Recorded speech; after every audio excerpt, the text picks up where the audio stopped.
Milí přátelé, já vás zdravím z nepříliš příznivých podmínek po vlastně ukončeném archeologickém výzkumu, nebo lépe řečeno jeho terénní fázi v Praze Libni, v prostoru nebo v oblasti v poloze na Korábě. Jak vidíte, za mnou je skrytá plocha, na které se nacházelo několik objektů, které můžeme patrně spojit s pěstováním vinné révy. To není vlastně až tak velké překvapení, protože zdejší oblast sloužila k pěstování vinné révy už od doby vrcholného středověku, v celku spolehlivě od 14. století.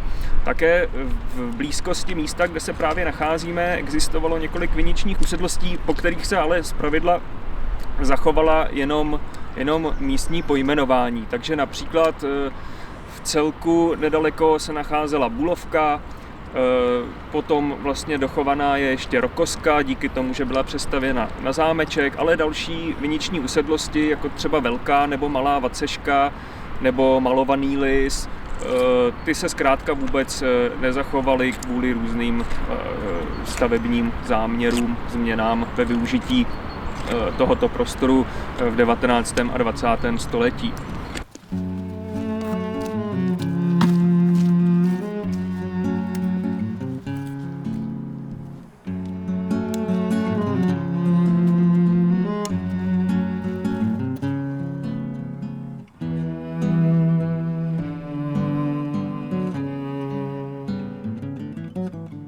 Když se podíváme na mapu stabilního katastru na povinné císařské otisky ze 40. let 19. století, tak zrovna v tomto prostoru, kde my se teď nacházíme, již žádné vinice vyznačeny nejsou.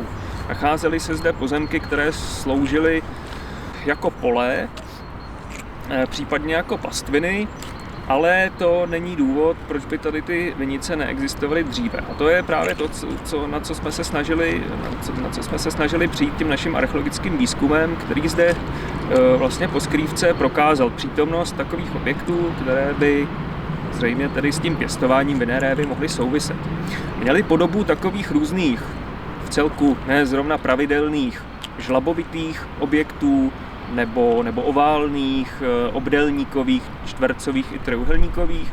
Typické pro tyto objekty bylo, že ve svých výplních obsahovaly natěženou břidlici, jílovitou břidlici, zpravidla nějakou šedou, černavou.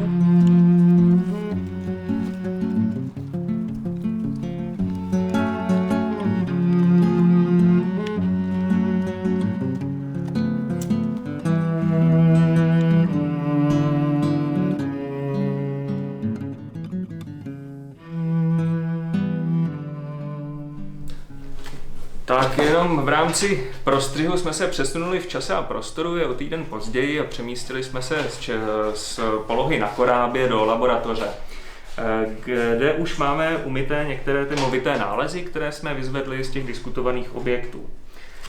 Takže, jak můžete vidět, je mezi nimi především keramika z období novověku. Bližší chronologické zařazení asi není úplně jasné. Zdá se, že tady nějaký ten interval od možná už 16. století a v čase potom dále do století 17. třeba i 18. asi je. S tím, že v některých případech jsou tam i jako intruze pravěké střepy, vlastně pozůstatek nějakého dřívějšího pravěkého osídlení. Tady třeba ještě čistě na ukázku jako vzorek jsme vzali i některé ty zlomky těch šedých břidlic, které byly natěženy někde na nějakém jiném místě a zřejmě v tomto období tedy byly využívány k zasypávání den nebo jako příměs do výplní jam pro tu vinnou révu. Asi zřejmě ta funkce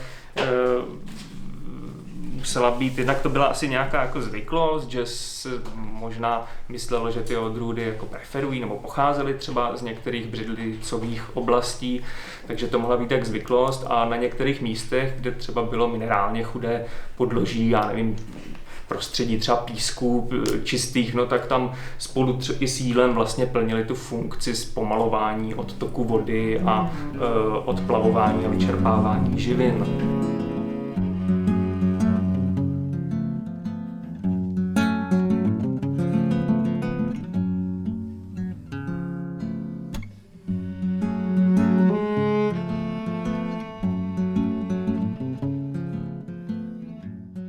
už třetí lokalita, kterou se nám v průběhu posledních let takto podařilo zkoumat. Jedna se odsud nacházela v celku nedaleko, také v Libni na Čertově vršku. Tam dokonce se podařilo zachytit i vlastně stopy pravěkého osídlení, když jenom už v podobě vlastně druhotných nálezů, protože v dobách toho viničního hospodaření, případně i pozdějšího orobného hospodaření byly ty starší objekty zřejmě úplně zničené. Třetí lokalitou, kterou jsme zkoumali, a to v letech 2018 a 2019, byl prostor usedlosti Pernikářky v Praze Dejvicích. Díky písemným pramenům jsme spraveni o tom, že vinice zde byla vysazena ve 20. letech 16. století.